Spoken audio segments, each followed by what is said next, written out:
Astro ഹീലിംഗിൻ്റെ പുതിയൊരു എപ്പിസോഡിലേക്ക് എല്ലാവർക്കും സ്വാഗതം. ഇതൊരു ജനറൽ റീഡിംഗ് ആണ്. അതുപോലെ ഇതൊരു ടൈംലെസ് റീഡിംഗ് ആണ്. നിങ്ങൾക്ക് റെസനേറ്റ് ആവുന്ന കാര്യങ്ങൾ നിങ്ങളിലേക്ക് എടുക്കാനായിട്ട് ശ്രമിക്കുക. ഇതിൽ നിന്നുള്ള പോസിറ്റീവായിട്ടുള്ള ഗൈഡൻസ് നിങ്ങളിലേക്ക് എടുക്കുക. ബാക്കിയുള്ളത് മറ്റുള്ളവർക്കായിട്ട് കൊടുത്തേക്കുക. അപ്പോൾ നമുക്ക് റീഡിങ്ങിലേക്ക് പോകാം. ഇവിടെ ആരോ ഒരാൾ നിങ്ങളുടെ ഹൃദയത്തെ മുറിപ്പെടുത്തി എന്നെനിക്ക് ഫീൽ ചെയ്യുന്നുണ്ട്. കൂടാതെ നിങ്ങൾക്ക് പരാജയപ്പെട്ടു പോയതുപോലെയോ അല്ലെങ്കിൽ നിങ്ങൾ സ്വയം തളർന്നു പോയതുപോലെയോ ഒക്കെ, അല്ലെങ്കിൽ നിങ്ങളിലെ തന്നെ ആത്മവിശ്വാസം നഷ്ടപ്പെട്ടതുപോലെയും ഒക്കെ ഈ വ്യക്തി നിങ്ങളെ തോന്നിപ്പിച്ചിട്ടുണ്ട്. നിങ്ങൾക്ക് എല്ലാം കൈവിട്ടു പോകുന്നത് പോലെയും മനസ്സ് ദുഃഖം കൊണ്ട് നിറയുന്നത് പോലെയും തോന്നിയിട്ടുണ്ടാകാം. ഈ ഒരു വ്യക്തിക്ക് എങ്ങനെ എന്നോട് ഇങ്ങനെയൊക്കെ പെരുമാറാൻ തോന്നി എന്നുള്ള തരത്തിലുള്ള ഒരു ദേഷ്യം, ഒരു ഫ്രസ്ട്രേഷൻ, ഒരു സങ്കടം, ഒരു ട്രോമ, അതൊക്കെ നിങ്ങളിൽ ഉണ്ടായിട്ടുണ്ട്, നിങ്ങളിൽ ഉണ്ടാകുന്നുമുണ്ട് ഇപ്പോഴും. ഈ രീതിയിലുള്ള എല്ലാ ഇമോഷൻസും നിങ്ങൾക്ക് ഒരുമിച്ച് തോന്നുന്നുണ്ടാകാം. കൂടാതെ ഒറ്റപ്പെട്ടു പോയതുപോലെയോ തനിച്ചായതുപോലെയോ ഒക്കെ തോന്നുന്നുണ്ടാകാം.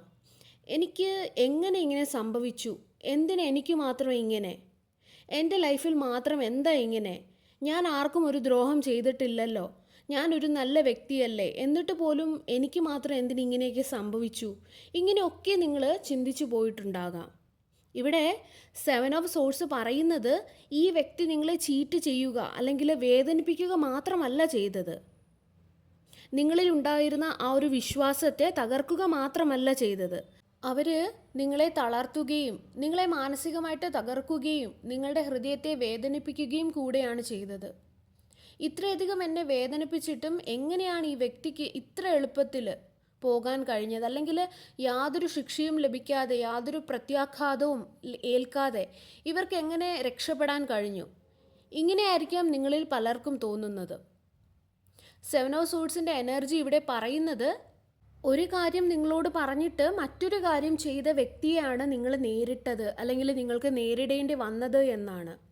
ഈ ഒരു വ്യക്തി ഒരുപക്ഷെ വാക്കിന് വില നൽകാത്ത ഒരു വ്യക്തിയായിരിക്കാം. അതായത് ഇവർ നിങ്ങളോട് പറയുന്നത് ഒന്നാകാം, എന്നാൽ ഇവർ ചെയ്യുന്നത് മറ്റൊന്നാകാം.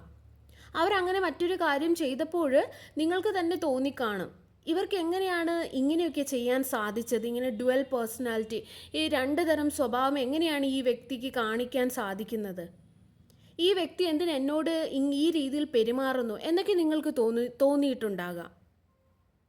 8 ഓഫ് സോഴ്സ് വളരെ പവർഫുൾ ആണ്. കാരണം ഇത് വളരെ സ്ട്രോങ് ആയിട്ടുള്ള ഒരു എനർജിയാണ് ഇവിടെ കാണിക്കുന്നത്. അതായത് ഈ വ്യക്തിക്ക് അവരെ തന്നെ മനസ്സിലാക്കാൻ സാധിക്കുന്നില്ല എന്നുള്ളതാണ്.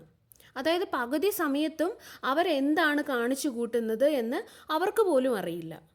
അവരെ ആരോ കെട്ടിവെച്ചിരിക്കുന്നത് പോലെയാണ് ഇവിടെ ഫീൽ ചെയ്യുന്നത്. അതായത് പൂർണ്ണമായിട്ടും അവരുടെ കണ്ണുകൾക്ക് പല കാര്യങ്ങളും കാണാൻ കഴിയുന്നില്ല, അല്ലെങ്കിൽ അവരുടെ സ്ഥിരബോധമൊക്കെ കെട്ടിവെച്ചിരിക്കുന്നത് പോലെയാണ്. തെറ്റേതാ ശരി ഏതാ എന്നുള്ളത് തിരിച്ചറിയാൻ കഴിയാത്ത ഒരവസ്ഥയിലാണ് ഈ ഒരു വ്യക്തി ഉള്ളത്, അല്ലെങ്കിൽ ഈ ഒരു വ്യക്തി ഉണ്ടായിരുന്നത്. ഈ രീതിയിലുള്ള ഒരു എനർജിയാണ് ഈ ഒരു വ്യക്തിയുമായിട്ട് ബന്ധപ്പെട്ട് ഇവിടെ കാണാൻ സാധിക്കുന്നത്. അവർ ആരാ എന്ന് പോലും അവർക്ക് ശരിക്കും അറിയില്ല, അവരെന്താ ചെയ്യുന്നതെന്ന് പോലും അവർക്കറിയില്ല, അവരെന്തുകൊണ്ട് ഇങ്ങനെ, അതൊന്നും ഇവർക്കറിയില്ല. അതിനെക്കുറിച്ച് ഒന്നും തന്നെ ഇവർക്ക് യാതൊരു ഐഡിയയും ഇല്ല, അല്ലെങ്കിൽ ഉണ്ടായിരുന്നില്ല. ഇവരുടെ ജീവിതത്തിൽ ഇവരുടെ ഒപ്പം ഉണ്ടായിരുന്ന ആരൊക്കെയോ ചിലർ ഇവരെ മാനസികമായിട്ട് ആഘാതത്തിലാക്കിയിട്ടുണ്ട്, അല്ലെങ്കിൽ ഇവർക്കൊരു ട്രോമ കൊടുത്തിട്ടുണ്ട് എന്ന് എനിക്കിവിടെ കാണുന്നു. ഇവരുടെ മനസ്സിൽ മായാത്ത ചില മുറിവുകൾ ഈ ചില വ്യക്തികൾ സൃഷ്ടിച്ചിട്ടുണ്ട് എന്നാണ് എനിക്കിവിടെ മനസ്സിലാകുന്നത്. നിങ്ങളെ മാനസികമായിട്ട് തകർത്ത ഈ ഒരു വ്യക്തിയുടെ മനസ്സിനെയും ആരോ ഒരാൾ അല്ലെങ്കിൽ ചില വ്യക്തികൾ വേദനിപ്പിച്ചിട്ടുണ്ട്. ഒരു ട്രോമ അവരുടെ ലൈഫിലുമുണ്ട്. അങ്ങനെയുള്ള വ്യക്തികൾക്കിടയിലായിരുന്നിരിക്കണം ഈ വ്യക്തി ഉണ്ടായിരുന്നത്. നല്ല പോസിറ്റീവായിട്ടുള്ള എനർജി ഉള്ള വ്യക്തികളല്ല ഇവരുടെ ചുറ്റും ഉണ്ടായിരുന്നത്, അല്ലെങ്കിൽ കരുണയോ ദയയോ എമ്പതിയോ അങ്ങനെയുള്ള വ്യക്തികളായിരുന്നില്ല ഇവരുടെ ചുറ്റും ഒരിക്കലും ഉണ്ടായിരുന്നത്. ഒരുപക്ഷെ ഇവരുടെ പാസ്റ്റിലുണ്ടായിരുന്ന ബന്ധങ്ങൾ ഇവരെ ട്രോമയിൽ ആഴ്ത്തിയിട്ടുണ്ടാകാം. ചിലപ്പോൾ ഏതെങ്കിലും ഒരു ലവ് റിലേഷൻ ആകാം, അല്ലെങ്കിൽ ഫാമിലി തന്നെ ആകാം. എന്ത് തന്നെയായാലും ഒരു ട്രോമ ഇവരുടെ ലൈഫിലുമുണ്ട്. കാരണം ആ വ്യക്തികളൊന്നും തന്നെ ഈ വ്യക്തി നന്നായിട്ട് ജീവിക്കണമെന്ന് ആഗ്രഹിക്കുന്ന ഒരു വ്യക്തികളല്ല. അതുപോലെ അവരുടെ ജീവിതത്തിൻ്റെ ഒരു ഘട്ടത്തിൽ അവർക്ക് വളരെയധികം ഒറ്റപ്പെടലിൽ കൂടി കടന്നു പോകേണ്ടതായിട്ട് വന്നിട്ടുണ്ട്. അത് അവരിൽ ഒരു തരം ട്രോമ ഉണ്ടാക്കിയിട്ടും ഉണ്ടാകണം. അല്ലെങ്കിൽ അവരുടെ സ്വഭാവം ഈ രീതിയിലാകാൻ അത് കാരണമായിട്ടുണ്ടാകണം. അതായത് അവരുടെ കൈകളിൽ ലഭിക്കുന്ന അത് എന്തായാലും അതിനെ മനഃപൂർവ്വമായിട്ട് നശിപ്പിച്ച് കളയാനുള്ള ആ ഒരു സ്വഭാവം, അതിപ്പോൾ ബന്ധങ്ങളായിക്കോട്ടെ അല്ലെങ്കിൽ വ്യക്തികളെ ആയിക്കോട്ടെ, എന്തുമാകട്ടെ, അവർ നിങ്ങളുടെ കാര്യത്തിലെത്തിയപ്പോഴും നിങ്ങളുടെ ബന്ധത്തെ, നിങ്ങളുടെ ആ ഒരു നല്ല ബന്ധത്തെ മനഃപൂർവ്വമായിട്ട് നശിപ്പിച്ചത് അവരുടെ ഉള്ളിൽ കിടക്കുന്ന ഈ ഒരു ട്രോമ കാരണമാണ്. അവരുടെ ഉള്ളിൽ വർഷങ്ങളായിട്ട് ഉള്ള ഈ ഒരു ട്രോമ അത് വളരെയേറെയായിട്ടുണ്ട്. അവരുടെ ഉള്ളിൽ ഒരുപാട് പകയും പരിഭവവും നീരസവും വിരോധവും ഒക്കെയുണ്ട്. അവരുടെ ഉള്ളിൽ തീരാത്ത അമർഷം നിറഞ്ഞിരിക്കുന്നതായിട്ട് കാണുന്നുണ്ട്. അത് ഇന്നും അവരെ വിട്ടുപോയിട്ടുമില്ല. ഒരുപക്ഷെ അവർ പാസ്റ്റിൽ നല്ല ഒരു വ്യക്തി ആയിരുന്നിരിക്കാം. അവരുടെ ആ ഒരു സ്വഭാവത്തെ മറ്റുള്ളവർ മുതലെടുത്തതുമായിരിക്കാം. അതായിരിക്കാം അവരെ ട്രോമയിലേക്ക് തള്ളിയിട്ടിട്ടുള്ളതും. അത് അവരുടെ സ്വഭാവത്തെ തന്നെ മോശമായിട്ട് ബാധിക്കുകയും ചെയ്തു. അപ്പോഴായിരിക്കാം വളരെ പ്യുവറായിട്ടുള്ള സോളിനുടമയായിട്ടുള്ള നിങ്ങൾ അവരുടെ ജീവിതത്തിലേക്ക് കടന്നു ചെന്നത്. അവർ നിങ്ങളിലെ ഒരുപാട് നല്ല കാര്യങ്ങളെ, ഒരുപാട് ഗുണങ്ങളെ ഒക്കെ മനസ്സിലാക്കിയിട്ടുണ്ട്. നിങ്ങളിലെ കഴിവുകളെ മനസ്സിലാക്കിയിട്ടുണ്ട്. പിന്നീട് പെട്ടെന്ന് എന്തൊക്കെയോ കാരണത്താൽ അവർക്ക് ശക്തമായിട്ടുള്ളൊരു മാനസിക ആഘാതങ്ങൾ അനുഭവപ്പെട്ടതായിട്ട് അല്ലെങ്കിൽ ട്രിഗർ ആയതായിട്ട്, പഴയ എന്തൊക്കെയോ കാര്യങ്ങൾ, അവരുടെ ആ ഒരു പഴയ മുറിവുകൾ വീണ്ടും ഉണർന്നതായിട്ട് എനിക്ക് ഫീൽ ചെയ്യുന്നുണ്ട്. അത് അവർ മാനസികമായിട്ട് തളർന്നു പോകാനും മനസ്സ് മടുത്തതുപോലെയൊക്കെ ആകാനും അത് കാരണമായി. ഒരു ട്രിഗർ എവിടെയോ സംഭവിച്ചു. അത് ഏതെങ്കിലും വ്യക്തികൾ ഉണ്ടാക്കിയ ട്രിഗർ ആകാം.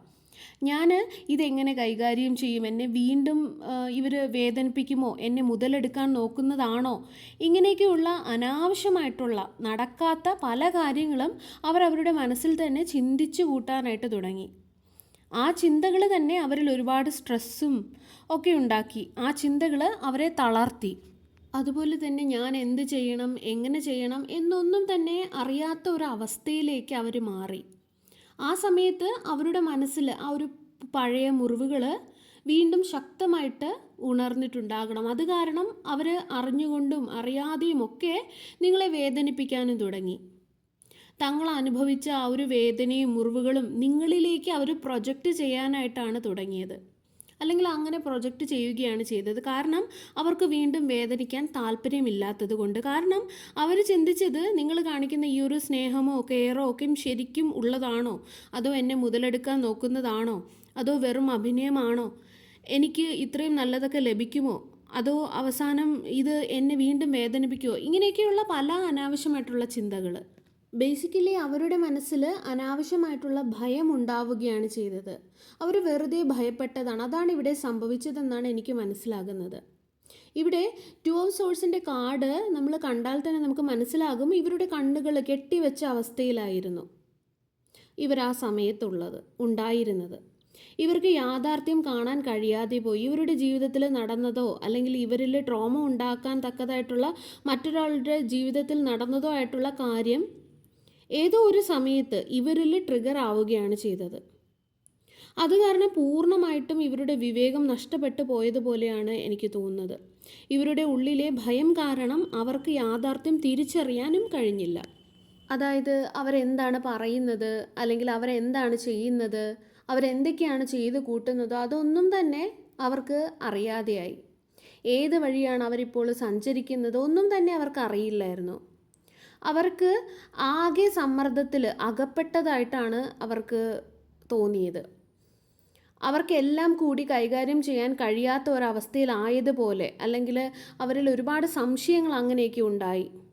അത് മാത്രമല്ല, അവയെല്ലാം തന്നെ, ആ സംശയങ്ങളെ എല്ലാം തന്നെ, ആ ചിന്തകളെയും സംശയങ്ങളെയും എല്ലാം തന്നെ അവർ പൂർണ്ണമായിട്ടും നിങ്ങളോട് ചോദിക്കാതെയോ പറയാതെയോ അവർ അവരിലേക്ക് തന്നെ ഒതുക്കിയതായിട്ടാണ് കാണുന്നത്. ഹാങ്ഡ് മാൻ പറയുന്നത് ലിറ്ററലി അവർക്ക് എന്ത് പറയണം അല്ലെങ്കിൽ എന്ത് ചെയ്യണം എന്ന് അറിയില്ലായിരുന്നു എന്നാണ്. ഇവിടെ 10 ഓഫ് ഫോൺസ് സൂചിപ്പിക്കുന്നത് അവർ നിങ്ങളെക്കുറിച്ച് ചിന്തിക്കുന്നുണ്ട് എന്നാണ്. ഇവർ നിങ്ങളെക്കുറിച്ച് ചിന്തിക്കാതെ ഒന്നും ഇരിക്കുന്നില്ല. ഈ വ്യക്തി നിങ്ങളെക്കുറിച്ച് ഓർക്കാറുണ്ട്. മുന്നോട്ട് വരാൻ ഇവർക്ക് ആഗ്രഹമുണ്ട്. പക്ഷേ അവർ മുന്നോട്ട് വരുന്നതിൽ നിന്നും അല്ലെങ്കിൽ നിങ്ങളോട് സംസാരിക്കുന്നതിൽ നിന്നുമെല്ലാം അവർ അവരെ തന്നെ തടഞ്ഞു വെച്ചിരിക്കുന്നതായിട്ടാണ്, അവരെ തന്നെ പുറകിലോട്ട് അവർ വലിക്കുന്നതായിട്ടാണ് കാണുന്നത്. ടെൻ ഓഫ് സോഴ്സ് കാണിക്കുന്നത് അവർ സ്വന്തം വികാരങ്ങളെ അടക്കി പിടിച്ചിരിക്കുകയാണ് എന്നാണ്. എന്നാലും അവർ നിങ്ങളെക്കുറിച്ച് ഒരുപാട് ചിന്തിക്കുന്നുണ്ട്. ഇവിടെ ഒരു സ്റ്റക്ക് എനർജി കാണാം. ഇവിടെ 3 ഓഫ് സോഴ്സ് കാണിക്കുന്നത് ഈ വ്യക്തി നിങ്ങളെ ഒരുപാട് വേദനിപ്പിച്ചിട്ടുണ്ട് എന്നാണ്. അതിപ്പോഴും നിങ്ങളുടെ മനസ്സിൽ അല്ലെങ്കിൽ നിങ്ങളുടെ ഉള്ളിൽ ഇപ്പോഴും അത് ഉണ്ടാകാം. എനിക്കിവിടെ ഫീൽ ചെയ്യുന്നത് ആരോ 1-2 പേര് അവരുടെ അറിവില്ലാതെ അവരുടെ പിന്നിൽ പ്രവർത്തിച്ചിട്ടുണ്ട് എന്നാണ്. അതിൻ്റെ സ്വാധീനം കാരണം അവരാകെ ആശയക്കുഴപ്പത്തിലാവുകയും ചെയ്തിട്ടുണ്ട്. അതായത് ഇവിടെ ആരോ ഒരാൾ ചിലപ്പോൾ അവർ നിങ്ങളുടെ വ്യക്തിയെ എനർജറ്റിക്കലിയോ അല്ലെങ്കിൽ സ്പിരിച്വലിയോ, അതായത് ബ്ലാക്ക് മാജിക് പോലുള്ള കാര്യങ്ങളൊക്കെ ചെയ്തിട്ടുണ്ടാകാം. അങ്ങനെ അവരുടെ മനസ്സിനെ മാനിപ്പുലേറ്റ് ചെയ്തതുമാകാം. അല്ലെങ്കിൽ എന്തോ ഒന്ന് ആരോ ഒരാൾ ചെയ്തിട്ടുണ്ടാകാം. അതായത് അവർ സന്തോഷിക്കരുത്, അവർക്ക് നല്ലൊരു ബന്ധം ഉണ്ടാകരുത്, നിങ്ങൾക്ക് നല്ലൊരു ബന്ധം ഉണ്ടാകരുത്, നിങ്ങളും അവർ നല്ല രീതിയിൽ ജീവിക്കരുത്, ഇങ്ങനെയൊക്കെ തരത്തിലുള്ള എന്തോ ഒരു കാര്യം ചെയ്തിട്ടുണ്ടെന്നാണ്. ഈ ചെയ്ത വ്യക്തി അത് ആരായാലും അവരുടെ ഈഗോ കാരണം ചെയ്തതാണ്. അതായത് എനിക്ക് കിട്ടാത്തത് നിനക്കും കിട്ടണ്ട, നിങ്ങളും അത് വേണ്ട, നിങ്ങൾക്കും അത് വേണ്ട, അങ്ങനെയുള്ള രീതിയിലുള്ള ഒരു ഫീലാണ് എനിക്കിവിടെ ലഭിക്കുന്നത്. ഇത് നിങ്ങൾക്ക് ഒരുപക്ഷെ ഇതുവരെ മനസ്സിലായിട്ടും ഉണ്ടാവണമെന്നില്ല. അങ്ങനെ എന്തോ ഒന്ന് നിങ്ങളുടെ വ്യക്തിയുടെ എനർജിയുമായിട്ട് ബന്ധപ്പെട്ട് ഇവിടെ കാണുന്നുണ്ട്. നിങ്ങൾ പ്രൊട്ടക്ഷൻ ചെയ്യുക, പ്രൊട്ടക്ഷൻ എടുക്കുക, പോസിറ്റീവായിട്ടുള്ള കാര്യങ്ങൾ നിങ്ങൾക്കായിട്ട് ചെയ്യുക, നിങ്ങൾ അവർക്ക് വേണ്ടിയും പ്രാർത്ഥിക്കുക. നിങ്ങൾ ടെൻഷൻ അടിക്കേണ്ടുന്ന യാതൊരു കാര്യവുമില്ല. കാരണം ഇവിടെ ഒരു ട്രാൻസ്ഫോർമേഷൻ കാണുന്നുണ്ട്. അവർ തീർച്ചയായിട്ടും മുന്നോട്ട് വരും. കാര്യങ്ങൾ സ്വന്തം ബുദ്ധിയോടുകൂടി അവർ കാണാനായിട്ട് ശ്രമിക്കും. അവരിൽ മാറ്റങ്ങൾ സംഭവിക്കും. അവർ റിയാലിറ്റി മനസ്സിലാക്കാനായിട്ട് തുടങ്ങും. അവരുടെ ബുദ്ധിയെയും കണ്ണുകളെയും ഒക്കെ ഒരിക്കൽ ബന്ധിച്ചിരുന്ന ആ ഒരു ബന്ധനങ്ങളൊക്കെയും അഴിഞ്ഞ് അവർ കാര്യങ്ങൾ വളരെ സത്യസന്ധമായിട്ട് കാണാനും മനസ്സിലാക്കാനും ഒക്കെ തുടങ്ങും. നിങ്ങളോട് അവർ കൂടുതൽ ഓപ്പണായിട്ട് സംസാരിക്കാനും ഒക്കെ, അല്ലെങ്കിൽ ഒരു പോസിറ്റീവായിട്ടുള്ള രീതിയിൽ നിങ്ങൾ പറയുന്ന കാര്യങ്ങളെ എടുക്കാനും ഒക്കെ അവർ തുടങ്ങും. അത് അവർക്കും സ്വന്തമായിട്ട് തീരുമാനങ്ങൾ എടുക്കാനും ചിന്തിക്കാനും ഒക്കെ ഒരു കരുത്ത് കിട്ടിയതുപോലെ അവർക്കും ഒരു ഫീൽ ഉണ്ടാകും. ആക്ഷൻ എടുക്കുമെന്ന് കാണുന്നുണ്ട്. നിങ്ങളെ സമീപിക്കാനും നിങ്ങൾക്ക് വേണ്ടി നിൽക്കാനും ഒക്കെ അവരെ പ്രാപ്തരാക്കും. മാറ്റങ്ങൾ സംഭവിക്കുമെന്ന് വളരെ ക്ലിയറായിട്ട് ഇവിടെ കാണുന്നുണ്ട്. അവരായി തന്നെ മാറും. കാര്യങ്ങളിൽ ഒരുപാട് പുരോഗതി ഇവിടെ കാണുന്നുണ്ട്. നിങ്ങൾ ആഗ്രഹിക്കുന്നത് അവരിൽ നിന്നും നിങ്ങൾക്ക് ലഭിക്കും. അതായത് അവരൊരിക്കലായിരുന്നു എങ്കിൽ എന്ന് നിങ്ങൾ ആഗ്രഹിച്ച അതേ രീതിയിൽ അവർ നിങ്ങളോട് പെരുമാറാനായിട്ട് തുടങ്ങും. നിങ്ങൾ ഇൻറ്റ്യൂറ്റീവ്ലി നിങ്ങൾക്ക് തോന്നിയ അതേ രീതിയിൽ അവരാകും. അതുപോലെ തന്നെ സാമ്പത്തികം, പൈസ, ഇവിടെയൊക്കെയും ലക്ക് ഇവിടെ കാണുന്നുണ്ട്. സാമ്പത്തികപരമായിട്ട് നിങ്ങൾ കൂടുതൽ സ്ട്രോങ് ആകുന്നതും അവരും കൂടുതൽ കരുത്തുള്ളവരാകുന്നതും ഒക്കെ ഇവിടെ കാണുന്നുണ്ട്.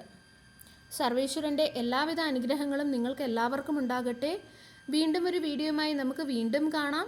നന്ദി.